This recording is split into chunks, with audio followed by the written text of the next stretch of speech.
Here at the ToastyBros, we review a lot of budget pre-built gaming PCs, especially in that $300 to $400 range, and they're normally really bad. So today, we're going to show you how to build an actual good gaming PC for that price. $350 will get you into eSports titles, and it's a very simple build to put together with some really good price performance. Don't believe us? We'll talk about all the parts and dive into some testing after word from today's sponsor. Today's video is sponsored by our friends at Dream Machines. If you're looking for a no compromises high-end gaming laptop experience, then this laptop from Dream Machines has you covered. Rocking specs like the RTX 5090 and Ryzen 9 9950HX 3D with its 16 cores and 32 threads, this gaming laptop does not hold back in the performance department, and that is what Dream Machines is all about. This laptop also features a beautiful 2560 by 1600 mini LED display with a peak brightness of 1200 nits and also being 240 Hz. Having a display like this on a high-end gaming laptop really takes your gaming experience to the next level. Not enough for you? Well, you can purchase an optional liquid cooler to drop your temps while gaming, allowing you to get even more performance out of this gaming laptop. This is a truly peak laptop gaming experience. To learn more about Dream Machines and all the laptops they have to offer, including the one featured in today's ad, check the links in the description down below. And big thanks again to Dream Machines for sponsoring today's video. Now, let's get into it, shall we? So to kick off this build, of course, we got an AliExpress combo, $83 at the time of filming. Now, keep in mind, with how the tariffs and everything have been going, the price could change, but as of right now, $83, and we got a motherboard, a CPU, and some RAM. So for $83, what we ended up getting was a Ryzen 5 3600, 6-core, 12-thread. What I love about the CPUs is, yeah, they're older, but they actually have Gen 4 support, which can't be said about all of 5000 series Ryzen. And for the motherboard, you know, now I'm like second guessing how to even say it. Maybe it's Kilshri, I don't know, but it's an A520, and it actually is kind of decent looking. It only has 2 RAM slots though. It does only have a single 8-pin for power, and it has no VRM coverage, so I probably wouldn't put something much better than this 3600 in there, but at the price we paid, I'm not going to complain. And then for RAM, once again, same brand from Kilshri, and we have a 16 gig kit. I like how they give you all the different capacities it could be, but this is for sure 16 gigs. It should be 3200 megahertz, and once again, included in the $83 budget, dual channel. But one thing I forgot to talk about is we are going to be cooling our 3600 with a cooler. It doesn't come with one, so you have to buy something.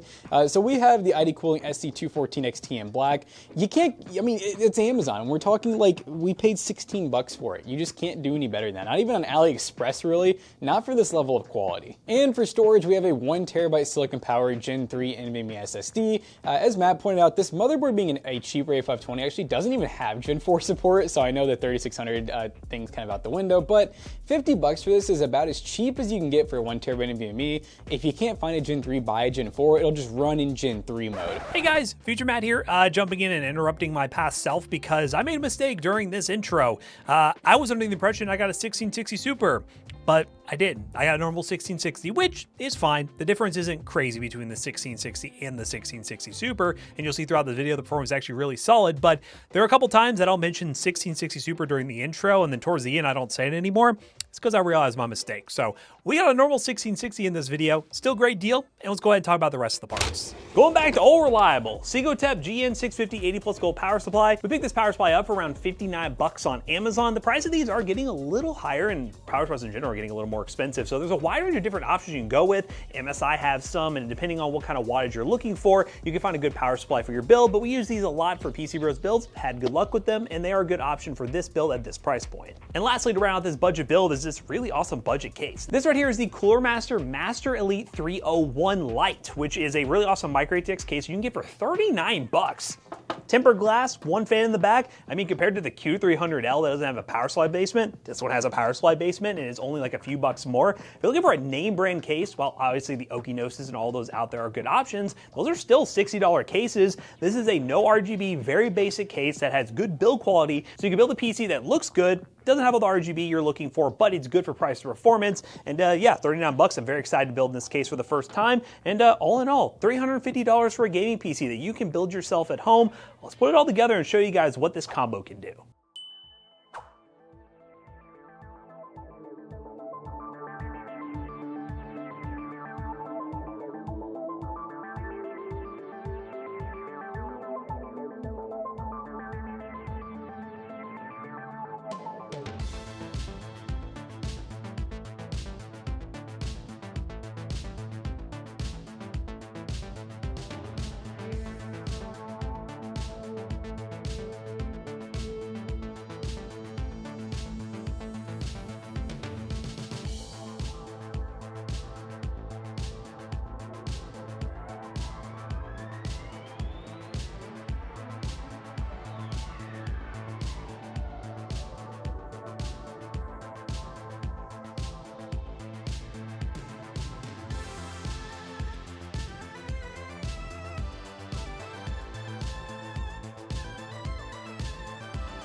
Okay guys, we're kicking things off with Fortnite. Of course, we have a $350 PC. Fortnite is going to be one of the games we test. Unlimited frame rate performance mode, which I have not tested in a while on a PC of this caliber. Far view distance and low textures. Normally, unless the PC is like a $100 or $200 like absolute dirt box of a PC, or it's like an old laptop or something we're trying to get to game, I normally run DX12, but I've tested performance mode recently on other hardware and noticed the FPS numbers have been really good, and the quality isn't that much worse than just running far view distance and low textures across the board. So we'll see what kind of FPS we can get.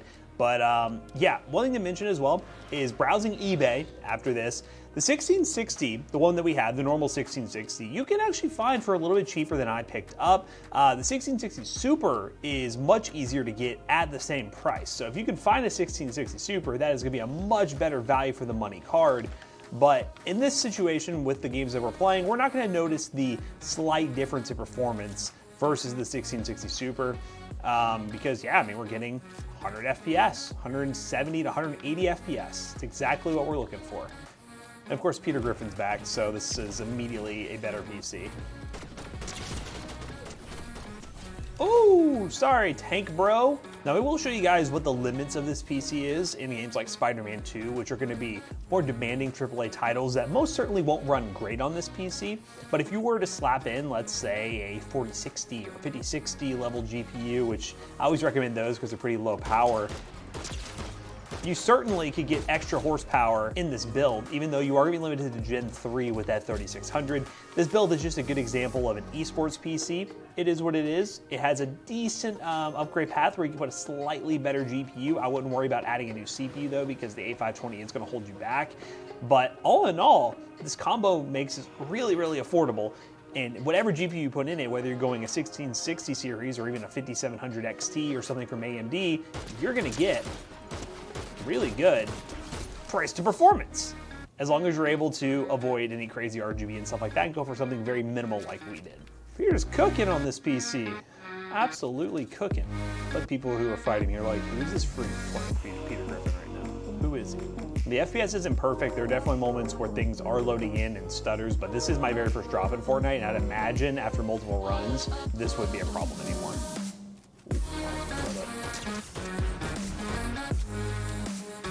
Ah, you.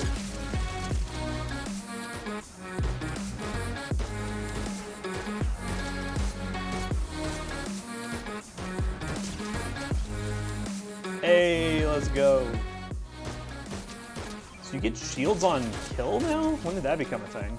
Well, now that I've finished farming these bot lobbies, making me look so good on this really budget gaming PC, I can comfortably say Fortnite's gonna run fabulous. Really the reason this PC is so good versus some of the other ones we've done in the past, albeit they are still very solid versus those CPU motherboard RAM combos we used to get, those Xeons, is being able to go 3rd gen Ryzen. A Ryzen 5 3600 is no slouch of a CPU. It has way more horsepower under the hood in terms of its single core performance versus like one of those old Xeons from 2016. This thing can definitely still game in pretty much anything you throw at it with a competent GPU, and as you can see, running performance settings, we're really utilizing that processor. We're getting 200 plus FPS at times at 1080p. Let's move on to the next game.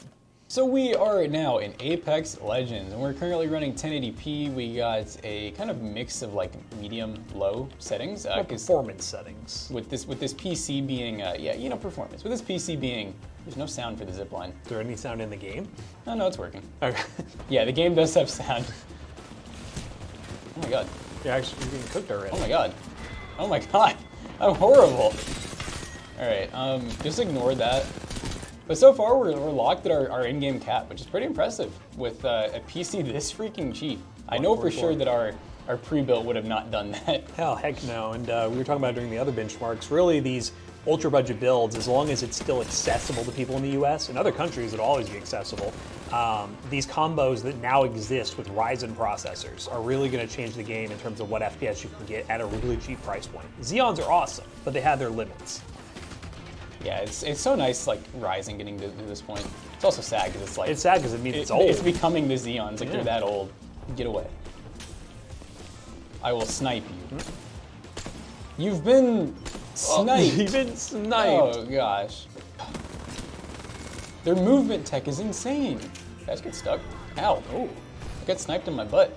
Even with this game, Apex is a pretty decent looking AAA title, so you could run higher details if you want to, since we're hitting that 144 FPS cap, or you could do the Steam command that unlocks the FPS cap up to like 299, so you could take advantage of more FPS. I'd imagine you probably would be a little bit higher, specifically because you are like stuck at that 144.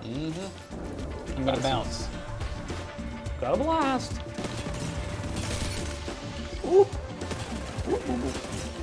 Ooh, this guy. Oh, NATO. Oh. Ooh, wow. Laser. Rock plants. Oh my goodness. Oh my enemy. God, I'm crazy. See? God, dude, can I just have like a just a 1v1, man? Dude, what is wrong with me? I'm coming up. Oh my God. Dang, that did a lot of damage. No. Oh my God, he armor swapped. Check it.